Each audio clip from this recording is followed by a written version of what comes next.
सोते समय पहले हमें लेफ्ट साइड मतलब बाईं करवट लेकर क्यों सोना चाहिए? चेस्ट पे हाथ रखकर सोने से क्या समस्याएं होती हैं? हमें बुरे सपने क्यों आते हैं जिससे हमारी नींद खुल जाती है? आज इस पर विस्तार से चर्चा करेंगे।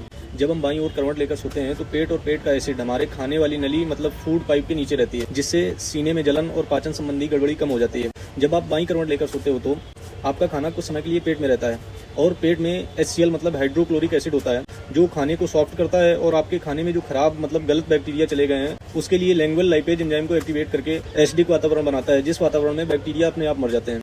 और खाने को पचाने वाले निष्क्रिय एंजाइम पेप्सिनोजन को एक्टिवेट करता है पेप्सिन में। पेप्सिन खाने के प्रोटीन को तोड़कर आगे पहुंचाता है।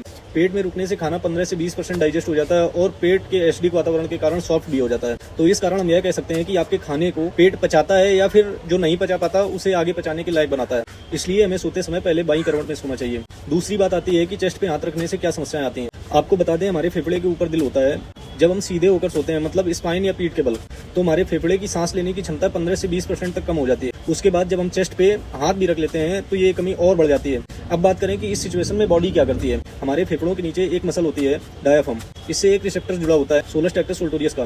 डायाफ्राम अगर स्ट्रेच होती है तो शरीर में सब अच्छा चल रहा है, ये सिग्नल मिलता रहता है। आज बताते हैं कि जब वो स्ट्रेच नहीं होती है तो जागते समय स्ट्रेस और इन्फ्लेमेशन बढ़ता है, लेकिन सोते समय आपकी स्लीप को डिस्टर्ब करता है। ब्रेन के सर्वाइवल सिस्टम के माध्यम से अगर बॉडी में और भी बहुत सारी चीजें होती हैं, हम आज फेफड़ों की बात कर रहे हैं, तो अगर सांसें फास्ट या स्लो होती हैं तो ब्रेन इसे खतरा समझता है और अटैक, भागना, ऊंची बिल्डिंग से गिरना जैसे सपने अनकॉन्शियस माइंड में बनाकर दिखाता है, जब तक आपकी नींद नहीं खुल जाती या आप करवट नहीं बदल लेते या छाती से हाथ नहीं हटा लेते। और यही समान समस्या अक्सर महिलाओं के साथ होती है। उनका चेस्ट एरिया शरीर की बनावट के हिसाब से पहले ही भारी रहता है और उसके बाद जो ज्यादा टाइट कपड़े पहनकर सोती हैं या दिन में पहने रहती हैं, उनको बढ़ती हुई उम्र के साथ अस्थमा या CPOD होने के चांस बढ़ जाते हैं। इसलिए चेस्ट पे दबाव बीमारी देने से पहले जेंडर नहीं देखता। सांस लेने में समस्या हो, सॉल्यूशन के लिए कमेंट करो सांस या breath. Be your own coach, stay healthy. Thank you.